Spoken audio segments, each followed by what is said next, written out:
C'était un peu l'homme aux deux visages, enseignant de CP dans une école publique de Drancy d'un côté et de l'autre, propagandiste pour Daesh. Cet homme de 26 ans a été mis en examen et placé en détention provisoire pour avoir traduit des chants à la gloire de l'État islamique. L'un d'eux aurait même été utilisé pour la propagande de l'organisation terroriste.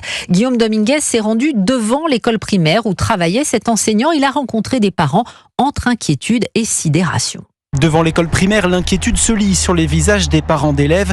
Pour les rares qui s'attardent devant les grilles, la mise en examen de ce professeur occupe toutes les conversations. Maria, mère d'une petite fille en CE1, est sidérée par la nouvelle. Ça me choque que peut-être nos enfants aussi auraient pu peut-être être sous cette influence.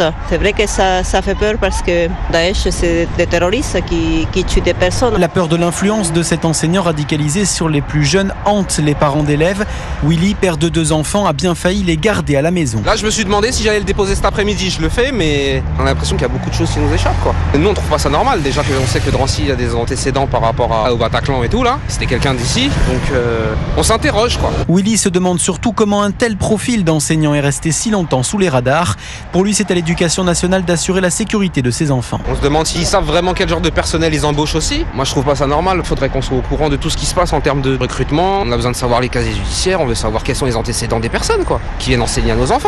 Enfin, ça me semble normal. Titulaire depuis 2021, ce professeur de 26 ans enseignait à des élèves de 6 et 7 ans en classe de CP. Guillaume Dominguez à Drancy, en Seine-Saint-Denis. Et juste après ce journal, nous recevrons Jean-Pierre Aubin, spécialiste des questions d'éducation et auteur notamment du livre « Comment on a laissé l'islamisme pénétrer l'école ».